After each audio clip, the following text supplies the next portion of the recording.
Bismillahirrahmanirrahim. Assalamualaikum warahmatullahi wabarakatuh. Alhamdulillah wassalatu wassalamu ala Rasulillah Muhammad ibn Abdullah wa ala alihi wa sahbihi wa man walah wa ba'd. Faya ibadallah usi nafsi wa iyyakum bitaqwallah faqad fazal muttaqun fala tamutunna illa wa antum muslimun. Faqala ta'ala ya ayyuhalladzina amanu taqullaha haqqa tuqatih wa la tamutunna illa wa antum muslimun. Keluargaku sekalian yang terhimpun di dalam Pertagas, Pertamina Gas, kita mengawali dengan bermohon kepada Allah semoga siapapun yang berada di ruangan ini atau terhubung dalam kajian ini, semoga senantiasa dijaga, diberkahi dan dilindungi dalam kebaikan oleh Allah Subhanahu wa taala. Kita doakan yang bertugas di luar kota. Tadi saya dengar info juga Pak Direktur sedang di Semarang, semoga giatnya dimudahkan oleh Allah dan semoga diberikan keberkahan. Ada satu bagian yang penting amanat Nabi di hadis Muslim pada satu sifat kepemimpinan, bahwa di antara sifat pemimpin dan yang dipimpin itu harus selalu membangun kekompakan dengan nilai cinta dan doa. Ini yang sering dilupakan. Nabi pernah menyampaikan, dan penyampaian ini, hadis ini didokumentasikan oleh Imam Muslim dalam satu kalimat yang singkat, padat tapi mengikat. Khiyaru a'immatikum man tuhibbunahu wa yuhibbunakum. Pemimpin yang baik itu adalah pemimpin yang kalian mencintainya dan ia pun mencintai kalian. Nah, membangun cinta itu salah satu jembatannya dengan doa. Oleh karena itu, di antara doa yang dianjurkan saat Anda memulai pekerjaan, itu bukan hanya untuk pribadi, lancarkan pekerjaan saya, tapi juga sehatkan pimpinan saya. Pimpinan mendoakan sehatkan anggota saya, sehingga semua itu melahirkan sifat harmoni yang memberikan kenyamanan dan kebahagiaan dalam bertugas. Nah, izinkan saya mengawali dengan itu dulu, karena itu di antara sunnah yang seringkali terlupakan. Sehingga bekerja itu lebih banyak dilakukan dengan tekanan menyelesaikan tugas dibandingkan dengan rasa cinta untuk bisa memberikan nilai ibadah di dalamnya. Yang kedua, semoga sholat kita diterima oleh Allah Subhanahu wa ta'ala. Nah, yang kedua ini tidak cukup dengan amin. Kita harus tahu dulu standar penerimaan itu seperti apa. Dan yang kedua, kenapa harus sholat? Ini poin pokoknya. Mengapa sih umat Islam itu cukup hanya misalnya dengan bersyahadat saja dipandang sudah berislam, lalu berbuat baik? Kenapa mesti ada sholat? Kenapa bahkan yang pokok sampai 5 waktunya? Dan jumlah rakaatnya pun diatur sedemikian rupa, sampai teknisnya pun dijelaskan dengan rinci. Saking rincinya, bila ada yang menyimpang dari rincian itu, maka dianggap sholatnya tidak sah dan mesti diulang. Shallu kama ra'aitumuni usalli. Sholatlah kalian seperti kalian persis melihat aku menunaikan sholat. Dan dalam sholat inilah kemudian ada sanad yang tersambung secara ketat, sampai-sampai dalam hadis Muslim nomor hadis 397. Demikian di Al-Bukhari juga diabadikan di nomor hadis 757 oleh sahabat Abu Hurairah. Sanadnya tersambung kepada Khalad bin Rafi Az-Zuraiqi, seorang yang sholat di samping Nabi tapi bermasalah sholatnya. Lalu Nabi meminta beliau untuk mengulangi sholatnya. Sampai 3 kali peristiwa itu, hingga beliau berkata, ya Rasulullah au kama qala alimni ma uhsinu ghairah. Ya Rasulullah, tolong ajarkan kepada aku, karena aku tak punya pengetahuan lebih dibandingkan dari apa yang telah aku kerjakan. Nah, dari dasar ini melahirkan satu pertanyaan kritis, ya, dan juga perlu argumentasi yang kuat secara syariah mengapa kita menunaikan ibadah sholat. Baik teman-teman sekalian, karena waktu kita sangat padat, ya, kita manfaatkan sebaik-baiknya. Saya mohon izin, kajian kita akan lebih fokus kepada inti materi sehingga manfaatnya lebih banyak kita dapatkan. Salat satu-satunya amalan di dalam Islam yang mencakup 4 bagian pokok dalam beragama. Jadi ketika seseorang menetapkan dirinya beragama dan ciri satu nilai agama itu bernilai benar, ya, dalam nanti kalau kita mau komparasikan atau kita riset, itu ciri pokoknya ada 4. Satu, ada aspek namanya aspek keyakinan, ya, tauhid atau akidah. Nggak mungkin kan beragama kalau nggak yakin. Ya, karena itu pasal 29 ayat kedua itu mengandung nilai keyakinan. Negara menjamin kemerdekaan tiap-tiap penduduk untuk memeluk agamanya masing-masing dan beribadah menurut agama dan kepercayaannya itu. Ya, jadi nggak mungkin kita bisa menghasilkan nilai kepercayaan dan ibadah kalau tidak ada unsur keyakinan. Atau bahasa kitanya disebut dengan iman. Ya, iman itu nanti juga dipaku dalam setiap nilai kebangsaan di konteks Negara Kesatuan Republik Indonesia. Ini yang paling membahagiakan. Jadi mau jadi pegawai apapun itu syarat, ya, salah satu syarat yang melekatnya beriman dan bertakwa kepada Tuhan Yang Maha Esa, gitu kan? Ya, kemarin saya di BPK itu ada 11 bab Romawi, 40 pasal. Ya, di bab yang keempat pasal 13 tentang pemberhentian dan pengangkatan itu ada 11 poin. A sampai K. Di poin B yang keduanya, syarat menjadi bagian dari anggota BPK itu beriman dan bertakwa kepada Tuhan Yang Maha Esa. Baik, di Undang-Undang Pendidikan Sisdiknas nomor 20 tahun 2003 itu kalau kita baca dari poin menimbang ada 4, di poin B-nya saja sudah ada iman.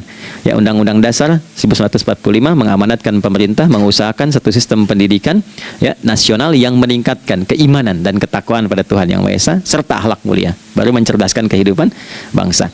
Ya, secara singkat, satu, agama dianggap benar kalau ada doktrin keimanan, ada akidah, ada tauhidnya. Yang kedua, ada ibadahnya. Ya, sebagai pembuktian kita beriman, buktinya apa? Ya kan? Saya beriman kepada Tuhan, kita tetapkan, misalnya Allah. Apa pembuktian keberimanan kita kepada Allah? Ya, kan pembuktiannya itu mesti diwujudkan dalam bentuk sikap. Sikap itulah yang disebut dengan ibadah. Nah, konsepsi ini ada di Quran surah ke-20 Thaha di ayat ke-14. Innani anallahu la ilaha illa ana fa'budini. Ya, sungguh aku tegaskan bahwa akulah Allah, satu-satunya Tuhan yang layak dipertuhankan dan disembah. Ketika Anda mempertuhankan aku, fa'budni, maka buktikan kebertuhananmu kepadaku dengan menyembahku. Karena itu namanya Allah punya dua arti. Satu yang dipertuhankan, kan? Ilahun wahid. Yang kedua yang disembah. Ya, jadi yang dipertuhankan dan disembah. Oke. Tiga. Yang ketiga harus punya unsur praktikal atau implementatif dalam interaksi kehidupan. Ya, jadi bukan cuma nyembah Tuhan, bimbingan kehidupannya apa? Implementasi dari ibadah itu. Ya, ciri umat beragama itu kan bukan hanya sekedar saya yakin, beriman, saya ibadah. Terus bukti ibadah itu dibawa dalam berinteraksi hariannya seperti apa wujudnya. Ya, makanya ketika dulu orang itu jujur, orang itu bangga dengan kejujurannya bukan sebagai orang jujur, tapi sebagai muslim. Jadi ketika ditanya, kenapa Anda jujur? Karena saya muslim. Ketika ada seorang penggembala di Sahara yang sangat gersang, diuji oleh Umar bin Khattab, ingin diambil kambingnya, kan kisahnya viral kan? Baik ya? Oh, tapi ini bukan punya saya. Bilang aja pada tuan Anda, kalau kambingnya hilang satu dimakan serigala. Lantas di mana Allah? Jawaban itu yang menggetarkan kepada jiwa. Jadi kebenaran yang diungkap dengan sikap kejujuran itu implementasi nilai beragama. Nah, jadi praktek ibadah ada di muamalah. Oke, satu akidah, akidah dibuktikan lewat ibadah, ibadah diimplementasikan dalam muamalah. Itulah sebabnya nanti seluruh bagian tubuh kita ketika digunakan untuk bersifat dan bersikap itu ada tuntunan iman di dalamnya. Oke, misal saya tanya begini ya. Ini mukaddimah ya, kita belum mulai nih. Saya tanya gini, apa fungsi mata? Tuh kan, sudah keliru kan? Nah, kalau hanya melihat, hewan juga melihat. Ya, coba kambing melihat, ya kan? Elang melihat. Lalu apa bedanya fungsi mata kita dengan mata hewan? Ternyata ketika kita meriset ayat-ayat Al-Quran terkait dengan fungsi tubuh kita, itu rata-rata dibuka dengan iman dulu. Quran surah 24, surah Cahaya, ayat 30 untuk laki-laki, 31 untuk perempuan. Qul lil mu'minin, ya Muhammad katakan, viralkan pada pria-pria yang menyatakan dirinya telah beriman. Yaghuddu min absarihim, gunakan pandangannya itu yang dibimbing oleh imannya untuk melihat yang baik saja menurut standar imannya. Jadi kalau menurut imannya tak baik, gak boleh dilihat. Karena itu ketika Anda sudah mengatakan asyhadu an la ilaha illallah, asyhadu anna Muhammad Rasulullah, kalimat itu dari lisan turun ke hati, itu jadi cahaya ke bagian tubuh kita. Makanya ketika Anda melihat, itu ada cara pandang tertentu yang dibimbing iman, standarnya beda dengan tanpa iman. Kalau nggak ada iman, semua mungkin terlihat. Tapi ketika ada iman, hati kecil Anda akan bicara, ini nggak baik. Palingkan. Nah, memalingkan dari yang tak baik menurut iman, itu namanya ghaddul basar. Oke, perempuan juga begitu, setara. Wa kullil mu'minati yaghdudna min absarihinna. Dan katakan pada setiap perempuan yang menyatakan dia beriman, maka gunakan pandangan itu dengan bimbingan imannya. Ketika tak baik menurut imannya, palingkan. Ya, Anda lihat kajian di YouTube, terus ada iklan kan? Nah, terus menurut standar iman nggak bagus, itu otomatis akan nggak suka itu. Ya, pasti dipalingkan. Ya, Anda kalau naik pesawat tuh ya, tugas keluar tuh, pertagas tugas keluar. Kalau pramugari lagi demo tuh yang dilihat pramugarinya apa demonya tuh. Nah, iman itu akan bekerja di situ tuh. Ya, palingkan tuh. Nah, sama dari mata turun ke, jangan langsung ke hati aja, ke lisan dulu kan? Ya, ke mulut kan? Itu mulut tuh ketika digunakan fungsinya, imannya disebut dulu. Ya, Quran surah 49 ayat 11 misalnya, ya. Ya ayyuhalladzina amanu, imannya dulu. La yaskhar qaumin qaum. Ayat 12-nya la yaghtab ba'dukum ba'dha. Hai orang-orang yang telah menyatakan beriman. Kalau pakai alladzina disebutkan 1080 kali dalam Al-Qur'an, itu kalimatnya diksinya singkat, padat, mencakup semua tanpa sekat. Oke, jadi kalau laki-laki, perempuan, tua, muda, besar, kecil, beda strata, duniawi, itu semua tercakup di dalamnya. Hei semua yang telah menyatakan beriman, gunakan imanmu untuk membimbing lisanmu bertutur. Kalau masih merasa punya iman, jangan gunakan lisan untuk mencela, merendahkan orang, untuk bergibah, membuat hoax. Didetilkan oleh Nabi, kalimatnya jelas. Man kana yu'minu billahi wal yaumil akhir falyakul khaira aw liyasmut. Siapapun. Nah, dari alladzina ketika dirinci pakai man. Ya, man itu bentuk tunggal, ya, personal, tapi maknanya general. Jadi kalau Anda, saya, kita baca ayat atau hadis ada man, posisikan Nabi sedang bicara ke kita. Ya, hei Adi Hidayat, posisikan Nabi bilang gitu tuh. Kalau engkau merasa beriman sama Allah dan yakin dihisab di hari kiamat, jaga lisanmu. Katakan yang baik dengan bimbingan imanmu, tak mampu engkau diam. Jadi cukuplah suami istri itu menggunakan satu hadis ini, pasti sakinah itu muncul dalam kehidupan rumah tangganya. Ya, itulah sebabnya kenapa sakinah didahulukan dibanding mawaddah. Hati-hati ya, Mbak, walaupun namanya sakinah, nggak ada ini nggak akan datang tuh ketenangan tuh. Ya, ada yang tahu nggak rahasianya? Kenapa sakinah duluan dibanding mawaddah? Ya, 5 juta. Ya, waktu habis karena padat sekali. Maddah jamaknya mawaddah, rasa kasih yang tumbuh dari pemberian materi. Jadi kalau rumah tangga itu ingin cenderung pada kebahagiaan, boleh berbagi dengan materi. Ya, istri cemberut, ya, Anda datang dengan senyuman, sayang, kenapa? Ya, ini emas 2 kilo, ya. Nah itu pasti sehat lagi tuh. Ya, itu mawaddah.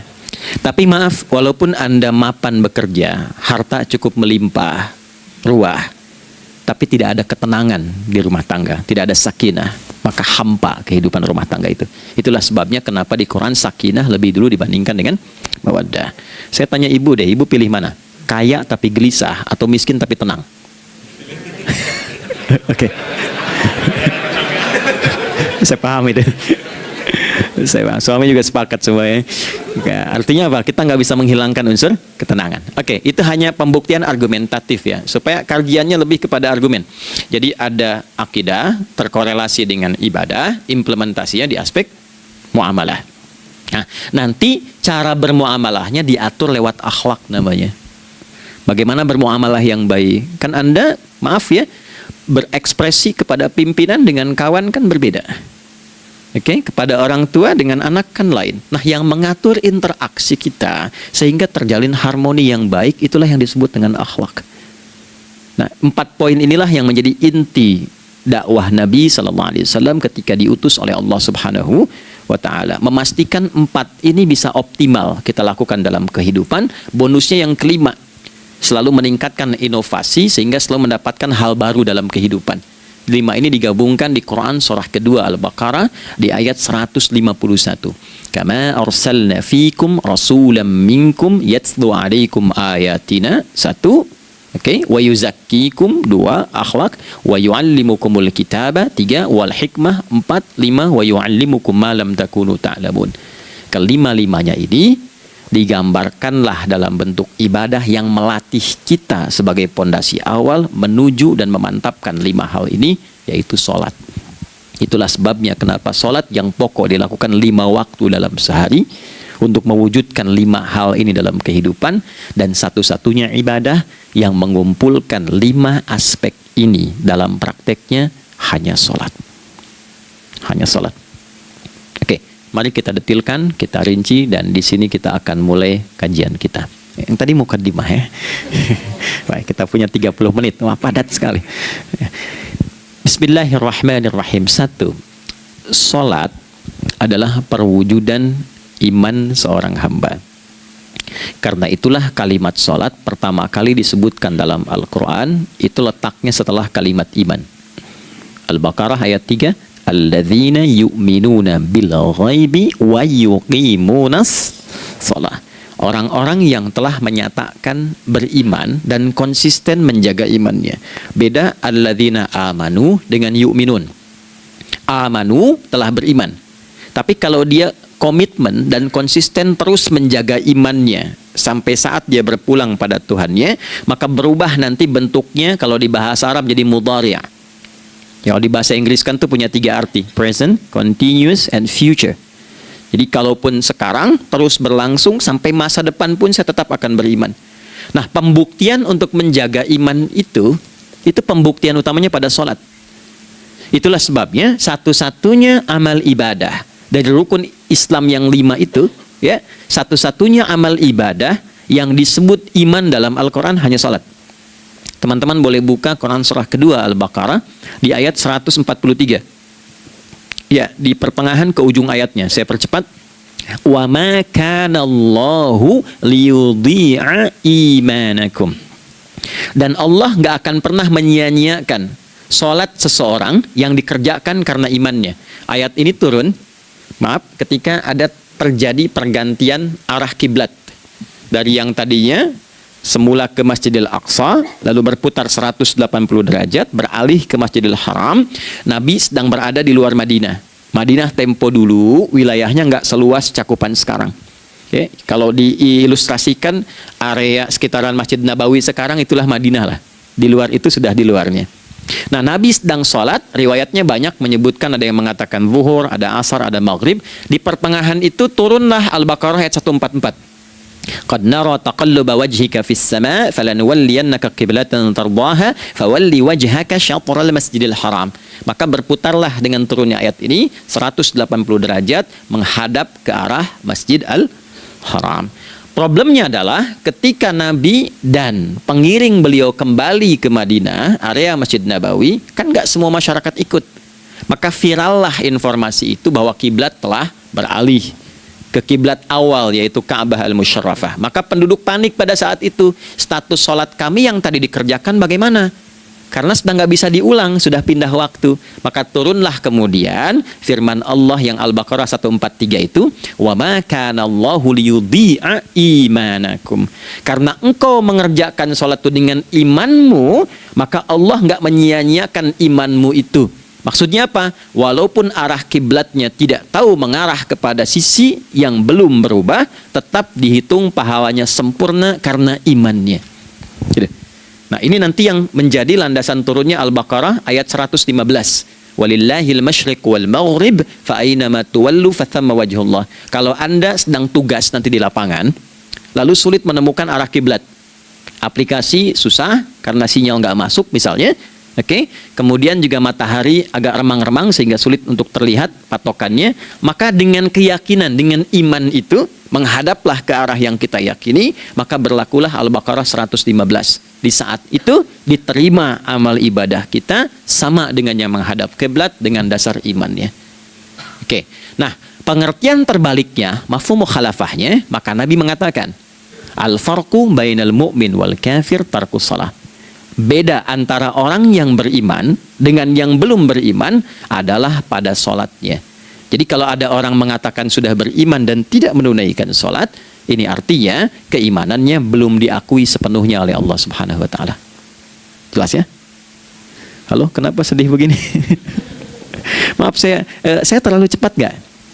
Enggak ya? Baik. Jadi dalam poin ini penting pembedanya di sholat. Itulah sebabnya kenapa dari kecil kan, usia sekian, dari mulai 3 ke arah 7 tahun contohkan. Ya, orang tuanya sholat bentangkan sejadah. Kalau bisa, kalau anak sudah mulai suka tuh kasih model sejadah yang anak-anak sukai bentuknya. Ya, dulu ada anak saya senang model mobilan. Saya tidak sebutkan supaya tidak endorse gitu ya. Dikasih sejadah dengan pola itu, dia senang tuh ikutin. Kita nggak minta sholat, dia datang sendiri. Ya. Nanti setelah mulai 7 tahun kan baru diajarkan dengan baik, diajak ke masjid kalau yang laki-laki. Demikian seterusnya. Ya, mengapa dari awal dituntun seperti itu? Untuk memberikan sebuah penguat bahwa penjagaan iman dimulai dari sejak dini. Ya, tapi di Indonesia saya perhatikan kelasnya sudah advance. Ya, TK sudah manasik gitu. Okay. Itu satu ya. Karena nanti kalau Nabi bilang begitu artinya akan terjadi orang mengatakan beriman tapi tidak sholat. Ya, makanya keras dari awal Nabi katakan bahwa pembeda antara orang yang beriman dengan yang baru klaim beriman itu pada sholatnya. Ya, pada sholatnya. Mengerjakan sholat maka sah status imannya, tidak menunaikan sholat maka bermasalah imannya. Itu poin yang pertama. Yang kedua teman-teman sekalian, ibadah. Kita lanjut ya. Sholat adalah bagian pokok terpenting dari ibadah.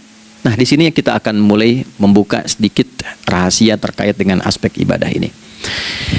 Teman-teman sekalian, ternyata sholat ini ketika oleh Allah diturunkan dalam Al-Quran, dalam konteks penunaian ibadah, bukan berarti hanya mengkoneksikan atau mengkorelasikan hubungannya dengan iman saja, bukan. Karena saya beriman, saya buktikan ibadah nyembah Allah lewat sholat.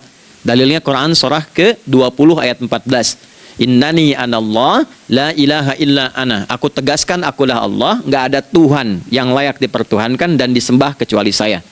Fa'budni, kalau Anda telah menyatakan beriman padaku, buktikan keberimananmu dengan menyembah saya dalam ibadah.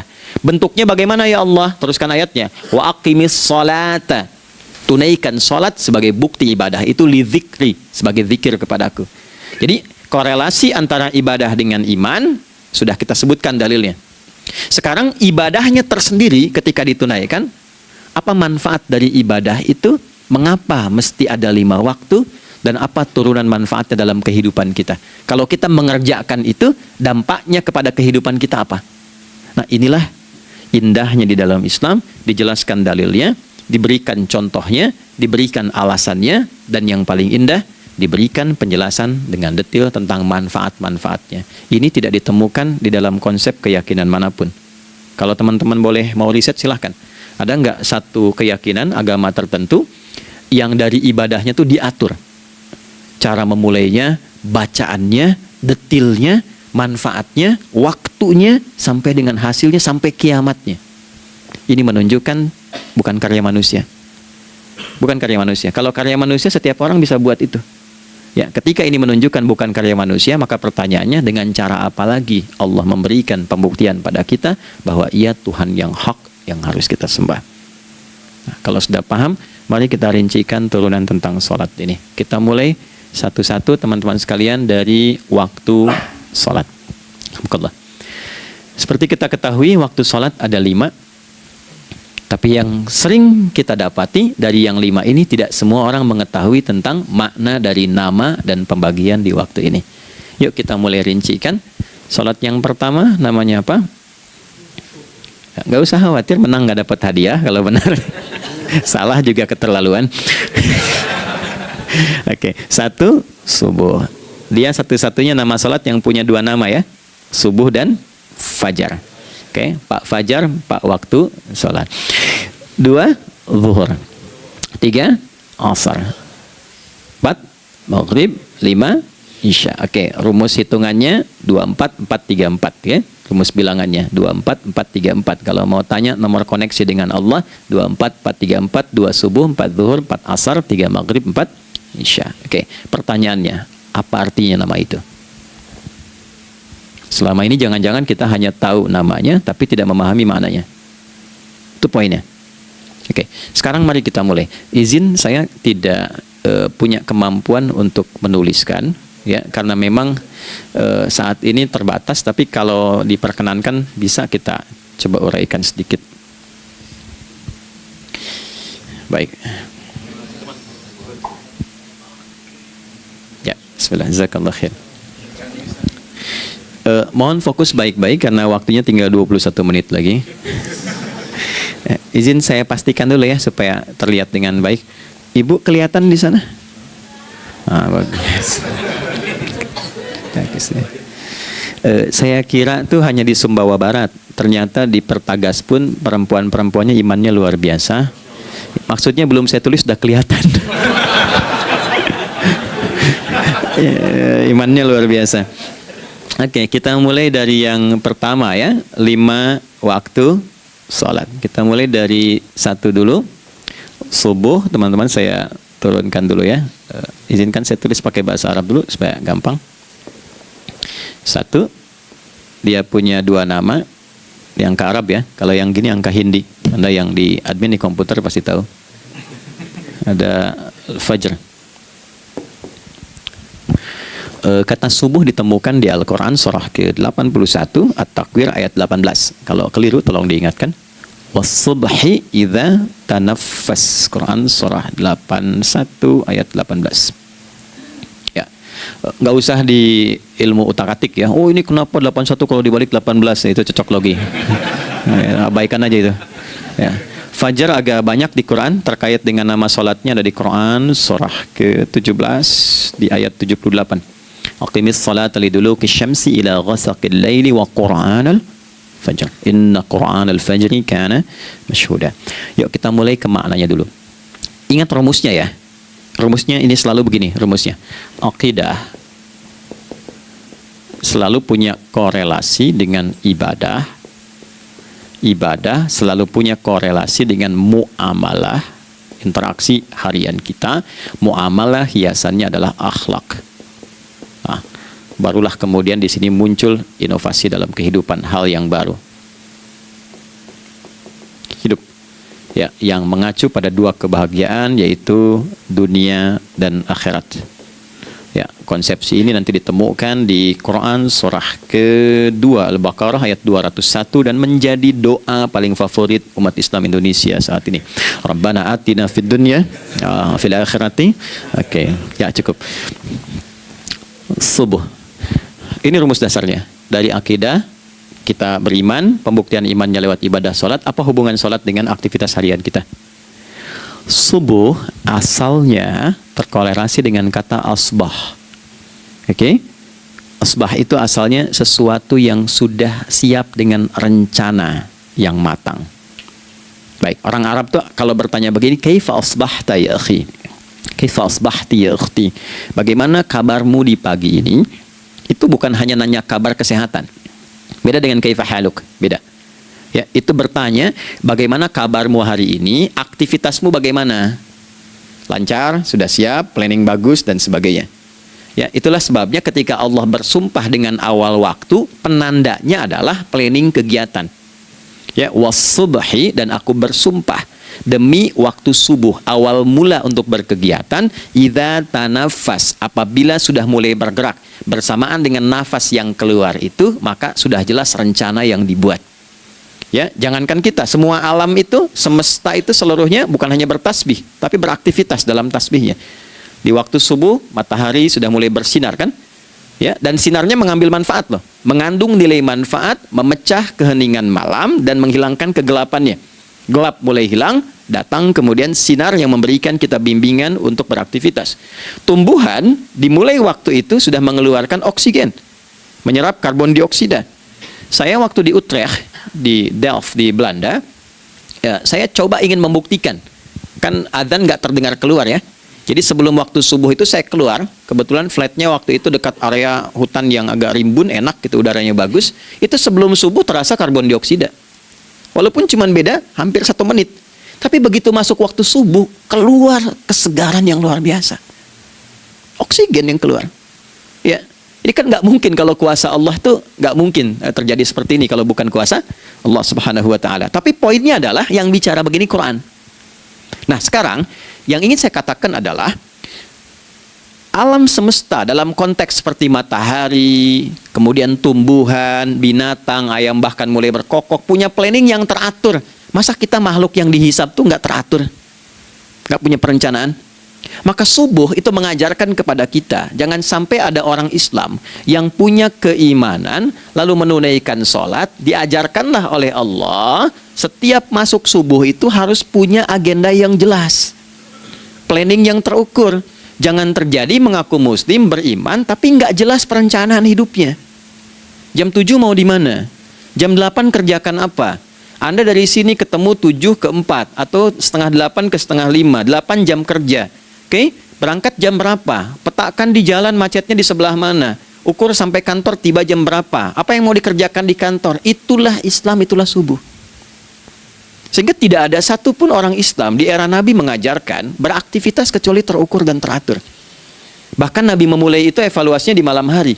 Sehingga turun di antara surah Al-Insyirah itu ada ayat yang tegas mengatakan di ujungnya فَإِذَا فَرَغْتَ فَانْصَبْ. Evaluasi yang telah berlalu di malam hari. Evaluasinya menyeluruh sampai ke zikirnya. Dicatat nih. Ya, aku hari ini secara spiritual itu, mohon maaf, sholat jamaahnya berapa waktu tuh? Dari 5. Oke? Misalnya dari 5 itu cuma 4, berarti koreksi ada yang kurang. 1. Ya. Yang kedua, secara intelektual sudah berapa bacaan yang dibaca saat ini? Ilmu yang ditingkatkan, mensyukuri anugerah akal dan sebagainya. Bekerja sempurna enggak? Turunkan ibadahnya bagaimana? Ketika ada yang kurang, istighfari. Ya, sebagai seorang ayah, ada enggak sesuatu yang salah yang dilakukan belum sempurna? Sebagai seorang ibu, anak dan sebagainya, istighfar. Itulah sebabnya sebelum tidur Nabi ajarkan istighfar yang kita tahu 70 kali kan, 100 kali. Yang saya tanya, 1 ke 70 itu istighfar apa saja? Apakah hanya bilangan di lisan? Atau dari lisan diingatkan oleh pikiran, ditembuskan ke hati? Istighfar sebagai seorang ayah yang kurang maksimal melihat anak dengan baik. Anda boleh punya jabatan di kantor, boleh direktur, boleh manajer, boleh macam-macam. Tapi ketika Anda pulang, Anda seorang ayah, Saya di Timur Tengah disebut syekh, di sini dipanggil kiai, dipanggil ustadz. Pulang ke rumah, anak saya nggak kenal itu semua. Anak saya nggak peduli itu semua. Belum pernah seumur-umur saya mengajar, lalu saya pulang, anak saya menunggu depan pintu dan memanggil kiai. Tidak ada. Dia ingin ayahnya, Ya. Kenapa nggak kita hadirkan istighfar pertama kita itu karena kita kurang perhatian? Kurang perhatian kepada anak misalnya. Saya kalau pulang tengah malam dan semua tertidur, saya lihat satu-satu. Perbaiki cara tidurnya, doa, lihat satu-satu, minta ampun sama Allah. Dan ya kadang sebelum mengalirkan air mata kita nggak bisa tidur karena nggak tahu nanti ketemu lagi nggak di akhirat. Ya, itu poin yang paling penting. Nah, jadi istighfar pertama itu untuk diri kita ketaatan pada Allah, untuk diri kita sebagai anak pada orang tua, sebagai suami punya tanggung jawab istri atau sebaliknya, demikian seterusnya. Nah itu kalau sudah kita bisa lakukan, dievaluasi, direncanakan besoknya. Fa'idha faraghta fansab, direncanakan lagi yang berikutnya, besok mau ngapain, tulis malam. Kalau kita biasakan begitu, tidurnya enak. Karena nggak ada beban, damai hidupnya. Dengan teman damai kalau ada perselisihan sebelum tidur. Ya, jadi nggak ada orang mengigau itu masalah-masalah kehidupan dunia yang belum tuntas. Ini dunia saat terjaga bermasalah, saat tidur pun masih bermasalah. Gara-gara kamu nih, kapan istirahatnya? Ya. Nah, ketika kita bangun dari subuh itu, maka rencana yang sudah kita siapkan itu, teman-teman sekalian, dibawa menghadap Allah supaya minta kemudahan, minta kelancaran, minta pendampingan, minta bimbingan. Itulah sebabnya kita dipanggil sholat di awal waktu, supaya rencana yang sudah kita siapkan itu minta taufiknya, persetujuan dan perlindungan dari Allah. Inilah yang menjadikan rahasia umumnya para sahabat memulai berkegiatan sejak dari masjid. Teman-teman boleh riset deh hadis-hadis tentang sholatnya sahabat dan kaitannya dengan syuruk dan pekerjaan. Rata-rata memulai dari masjid.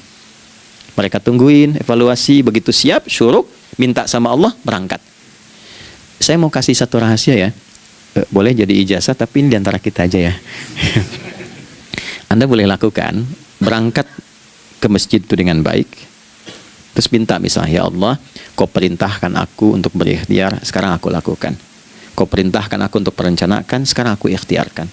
Mohon lindungi, mudahkan, dan berikan bimbingan terbaik untuk mendapatkan hal yang wajar, halal, baik, dan kau ridhoi. Anda berangkat. Pulang, sebelum nyampe rumah, mampir dulu ke masjid. Masjid terdekat dari rumah aja. Sholat 2 rakaat, situ. Ya, sholatnya bisa sholat wudhu, tahiyatul masjid, dan sebagainya. Setelah itu pulang. Doa dulu habis sholat, ya Allah, aku telah berikhtiar seperti apa yang telah engkau perintahkan. Sekarang aku memohon rizki darimu seperti apa yang telah engkau janjikan.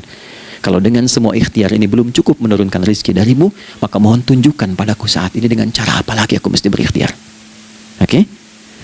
Silahkan Anda pulang dengan suasana itu ke rumah dan lihat apa yang terjadi. Rasakan bedanya, bedakan rasanya, dan pasti terasa bedanya. Gak ada kesan yang lain pada jiwa. Jadi yang dibawa ke rumah itu bukan aura kantor, bukan aura jalan yang macet, tapi ada ketenangan, kenyamanan, dan kenikmatan. Kalau teman-teman mau pakai sunnah sahabat ini dalam dunia pekerjaan dan Anda lakukan, coba sehari ini saja, rasanya pasti beda. Ya, ini bagian pertama. Nah, ketika kita ingin datang menghadap Allah dan mulai membawa rencana kita, kan perlu isyaratnya kan, kapan dimulai? Gak bisa tiba-tiba saya bangun jam 3 langsung sholat subuh, kan tidak begitu. Ya kan? Mesti ada satu sinyal dulu, yang dari sinyal itu ada feedback pada diri kita untuk merespon, gitu kan? Nah, pancaran respon atas sesuatu yang memancar akibat satu hal yang terjadi. Kalau di gaya itu kan, kalau ada gaya gerak, gaya dorong kan? Ya, kalau nggak salah F1 sama dengan F2 kan? Nah, gaya gerak sama dengan gaya dorong. Geraknya dikit, bunyinya kecil kan? Kencang bunyinya, kencang. Terus ada F berbanding lurus dengan P, hukum Pascalnya. Gaya berbanding lurus dengan tekanan, kan? Semakin banyak gaya, semakin tertekan. Nah, respon yang muncul ketika ada satu misalnya gaya, tapi responnya sifatnya materi sifatnya. Ya, misal kalau Anda mau mengebor air, kan? Kemudian keluar terpancar tuh dari bawah itu keluar misalnya air. Nah, itu namanya infajar. Infajar. Dalilnya Quran surah kedua ayat 60. Wa idzistasqa Musa liqaumihi faqulna idrib bi'asakal hajar fanfajarat minhu 12 aina. Nabi Musa kata Allah itu kaummu 12 suku minta mata air dan enggak tanggung, setiap sukunya minta satu, katanya supaya enggak rebutan. Maka Allah firmankan, pukulkan tongkatmu yang kayu. Lihat diksinya detil sekali. Pukulkan tongkatmu yang kayu ke batu itu, maka batu itu akan terbelah dan mengeluarkan pancaran 12 mata air. Okay? Tongkat kayu dipukulkan ke batu, batunya yang hancur. Karena Musa seorang nabi, gitu kan? Anda punya tongkat emas, pukulkan ke batu, maka keluar 12 air mata. Gitu kan? Nah ini, infajar. Kalau respon yang keluar itu respon buruk, misal dalam nafsu, kan suka ada trigger ya, yang memancing respon, terus nafsu keluar kan? Ya, apa saja itu? Lihat gambar yang nggak bagus, nafsu keluar, gitu kan? Lihat sendal bagus, nafsu keluar, macam-macam ya. Nah itu fujur namanya. Fujur. Hurufnya masih sama, cuma bentuknya berbeda. Fa, jimnya masih ada waw, ada ra-nya. Fujur. Quran surah 91 di ayat 7-10. Wa nafsi wa ma sawwaha fa alhamaha fujuraha wa taqwaha. Fujur tembus ke nafas, nafas memerintahkan yang buruk disebut su. Nafas ketemu su jadi nafsu. Makanya nama lain fujur itu nafsu. Dalilnya Quran surah 12 ayat 53. Wa ma ubarni'u nafsi innan nafsa la'ammaratun bisu. Ya, la'ammaratun bisu'i illa ma rahima rabbi. Oke, nafas ketemu su. Teruskan. Tapi kalau pancarannya pada sifat yang baik. Oke? Membelah sesuatu yang gelap menjadi baik, terbuka, memancarkan respon panggilan yang baik, maka berubah katanya menjadi fajar. Oke? Matahari diperintahkan oleh Allah, diperintahkan membelah kegelapan malam. Keluarlah sinar pertamanya, disebutlah fajar. Kenapa? Karena ada respon kebaikan keluar darinya. Baik, perhatikan baik-baik Quran surah kedua ayat 187. Wa kulu washrabu hatta yatabayyana lakumul khaytul abyadu minal khaytil aswadi minal fajar. Itu untuk matahari. Kita lagi tidur enak-enak, sudah nyiapin rencana malam-malam, tiba-tiba ada panggilan, Allahu Akbar, Allahu Akbar. Itulah tandanya hati kita mengkonfirmasi iman kita dalam diri kita. Cepat, sudah adzan. Pernah begitu? Nah, konfirmasi itulah dalam bahasa lain yang disebut dengan fajar namanya. Datang. Jadi waktunya matahari membelah disebut dengan fajar, konfirmasinya pun disebut dengan apa? Fajar. Ya, jadi bersamaan waktunya dengan dua hal itu. Datanglah panggilan. Itu yang dimaksud Quran, hubungan iman dengan konfirmasinya sampai ke salatnya ada di Quran surah 8 ayat 2. Innamal mu'minuna iman alladzina idza dzukirallahu adzan wajilat qulubuhum iman. Jadi begitu ciri iman itu ada dalam jiwa, dipanggil lewat adzan, kan? Allahu akbar, langsung merespon, ya Allah sudah adzan. Walaupun setelah adzan ada lagi getaran, baru adzan belum qomat gitu kan. Nah, misal ya. Nah, tapi inilah fajar. Jadi maksudnya rencana Anda ini agak jarang dibahas ya. Mohon maaf, ilmu ini agak jarang. Jadi jangan Anda bilang saya bid'ah, bukan. Ya, bukunya ada, referensinya ada. Cuman karena jarang dikaji, jangan sampai kekurangan pengetahuan menghukumi yang tahu jadi salah gitu. Ini poinnya. Jadi saya kalau bahas satu masalah itu bukunya saya kumpulkan. Tafsir awal sampai akhir yang ada apa, buku-buku tentang sholat apa, baru kita keluarkan. Jadi bagian topik-topik tertentu yang dibahas. Problemnya ketika membahas tentang ibadah cuman dua. Satu tentang bacaan, doanya apa. Yang kedua tentang gerakan, bagaimana mengerjakannya. Yang ketiga jarang dibahas hikmahnya apa. Padahal rumus dalam ibadah itu dalam fikih tiga-tiga mesti dipakai. Ini Quran surah kedua ayat berapa? Ayat 129.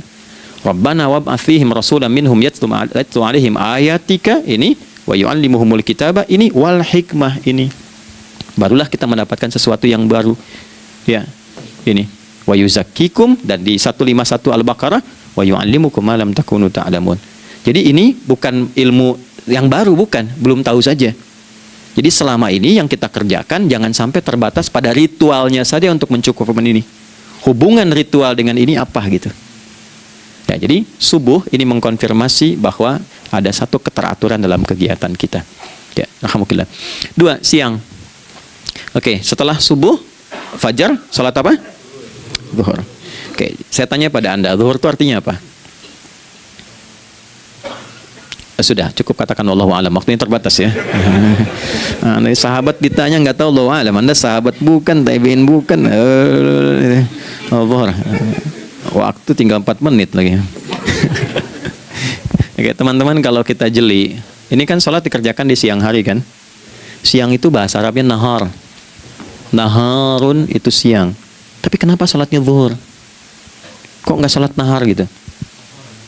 Ya, lohor ya, jadi paksain tuh. Zuhur, lohor. Ya. Terus sore biar nyambung cepat. Sore bahasa Arabnya kan masa.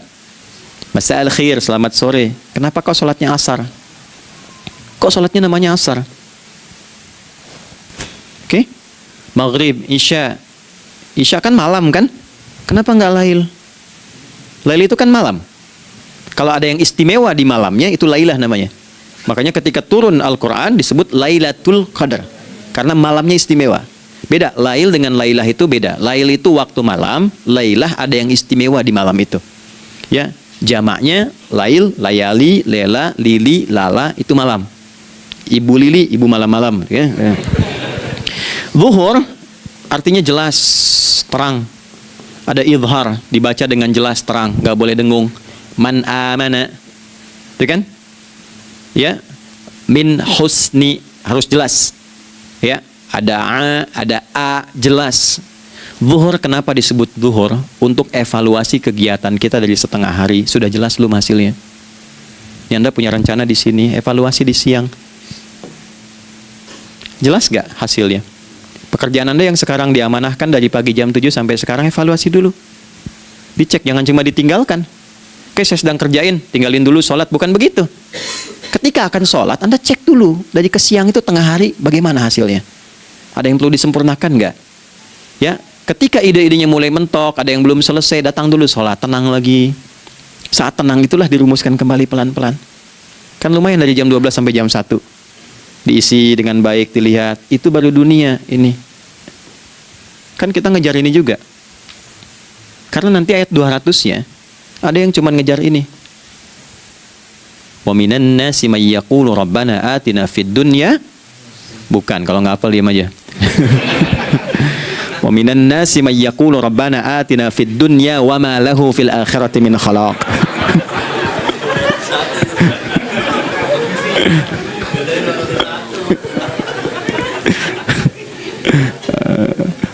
Paham kan? Dan di antara manusia ada yang fokusnya hanya dunia yang dikejar, sehingga nggak kebagian akhiratnya. Padahal dia tahu dia mau pulang. Yang lebih aneh lagi, pengen pulang surganya Firdaus dekat dengan Nabi. Tapi tiap hari ngerjakan dunia lagi, berangkat gelap, pulang gelap, terus meninggal gelap juga. Kan repot. Nah, maka mesti investasi kan. Anda kalau tugas keluar kan, apalagi keluar negeri kan hukumnya beda. Bekalnya pun tidak sama. Anda tugas ke Amerika, mata uangnya sudah beda, hukumnya sudah beda. Terus pengen pindah ke alam barzah, pengen hukumnya sama dengan dunia, mustahil. Ya, makanya dimensinya beda, keadaannya tidak sama. Baju yang dipakai kan beda, barang-barangnya nggak sama. Makanya disebut telah meninggal dunia, meninggalkan semua yang melekat pada dunia, pindah ke alam lain, persiapan menuju titik akhir yang tidak ada ujungnya lagi, nggak ada pembuka lagi. Jadi sudah ujung begini, nggak ada ruang lagi yang lain. Itu akhirat namanya. Makanya di sini cuma dua pilihannya. Kalau nggak ke surga, nah itu ya. Apa investasi yang ada di sini? Maka siang itu dicek dulu, pekerjaan jadi ibadah nggak? Tadi niatin ibadah nggak waktu berangkat dari rumah? Kan? Waktu ngetik, waktu ngerjain di kantor jadi ibadah nggak? Kalau ibadah, Anda nggak mungkin berbuat kriminal, Anda nggak mungkin berbuat maksiat, nggak mungkin nipu, nggak mungkin nyogok, nggak mungkin korupsi. Kan lagi ibadah, nggak mungkin curang. Kan lagi ibadah. Anta budallaha ka'annaka tarah. Anda itu mengerjakan segala hal sebagai ibadah, merasa diawasi Allah. Fa in lam takun tarah fa innahu yarak. Kalaupun Anda merasa nggak melihatnya, Anda yakin Anda dilihat. Itulah kerja pakai iman, maka ini di bawah akidahnya. Jangan ditinggalkan. Nah, inilah yang selama ini kita butuhkan. Ya. Inilah yang melahirkan nilai etik, makanya adanya dalam jiwa. Takwa itu kan dalam jiwa, melahirkan etos. Etos mendorong kepada logos, logos melahirkan patos, kepantasan dalam bekerja. Jadi Anda sekuat apapun ilmunya, kalau nggak punya etos, itu rusak. Jadi tidak cukup akal sehat. Jiwa yang sehat itu lebih penting. Banyak orang akalnya, saya ingat, akal itu tidak memberikan perintah. Dia hanya merumuskan satu instruksi dalam jiwa supaya mudah dilakukan dan dieksekusi oleh fisik. Jadi akal yang sehat itu seberapa pandai ilmunya, seberapa cepat mengeksekusi perbuatan. Tapi kalau yang dieksekusi itu dari perintah nafsunya, masalah. Habis saja waktunya tuh. Ya. Ini gimana ini? Tolong jawab loh. Nah, teman-teman, karena sudah habis waktu jam 1, kita baru zuhur ini. Nah, yang paling menarik itu gini, yang paling menarik, kalau ada orang belum sadar sampai zuhur tentang akibat kehidupan ini, maka muncullah asar. Apa asar itu? Kenapa mesti disebut dengan asar? Dan apa manfaat istimewanya asar kepada jiwa kita? Itu di kesempatan lain kita akan bahas. Teman-teman, waktunya sudah habis ya. Saya menghargai Anda, kan tidak boleh juga saya ngajarkan tapi mengambil yang sesuatu yang tidak tepat ya. Kita buktikan keimanan kita dengan mengerjakan amanah pekerjaan di tempat ini dengan baik, waktu digunakan dengan baik. Kita saling mendoakan supaya semua kita dijaga oleh Allah Subhanahu wa taala. Maafkan saya, lain kesempatan kita berjumpa kembali untuk melanjutkan apa yang telah kita bahas hari ini. Mari kita berdoa, semoga doa kita diterima oleh Allah Subhanahu wa taala. اللهم تقبل منا إنك أنت السميع العليم وتب علينا إنك أنت التواب الرحيم نحمدك كما علمتنا أن نحمدك ونشكرك شكرا كما علمتنا أن نشكرك أنت المقدم وأنت المؤخر بيدك الخير إنك على كل شيء قدير. Ya Allah, kami memujimu seperti Engkau mengajarkan kami untuk memuji dan bersyukur atas segala nikmat-Mu seperti Engkau bimbing kami untuk mensyukuri segala nikmat-Mu. Allahumma salli wa sallim wa barik ala habibikal karim rasulikal mustafa al-amin sayyidina Muhammadin wa ala alihi wa sahbihi ajma'in. Ya Allah, anugerahkan kami kemampuan untuk terus bersalawat pada Rasulullah, sehingga dengan itu kami mendapatkan kemampuan yang baik untuk meneladani kemuliaan beliau dalam beraktivitas kehidupan. Rabbana la tada' lana fi maqamina hadza dhanban illa ghafartah. Ya Allah, jika ada pendosa hadir di ruangan ini atau terhubung dalam kajian ini, maka jangan biarkan ya Allah ia meninggalkan tempat ini dan kajian ini kecuali Engkau telah ampuni seluruh dosa-dosanya. wala hamman illa farajtah. Ya Allah, jika ada satu di antara kami yang menghadiri kajian ini membawa kegelisahan, maka mohon tenangkan keadaan hatinya. Wala asiran illa yassartah. Jika ada yang sedang diliputi oleh kesulitan, maka mudahkan, ringankan dan hilangkan seluruh kesulitannya. Wala maridan illa syafaitah. Dan bila ada di antara kami yang diuji dengan penyakit, maka mohon angkat dan sembuhkan penyakitnya. Rabbana atina fid dunya hasanah wa fil akhirati hasanah wa qina adzabannar. Wa sallallahu ala sayyidina Muhammad wa ala alihi wa sahbihi ajma'in. Wa akhiru da'wana subhanakallahumma rabbana wa bihamdika nashhadu an la ilaha illa anta nastaghfiruka wa natubu ilaik. Walhamdulillahi rabbil alamin. Nasrun minallah fathun qarib wa basyiril mu'minin. Terima kasih untuk semuanya. Mohon maaf kami langsung pamit. Assalamualaikum warahmatullahi wabarakatuh.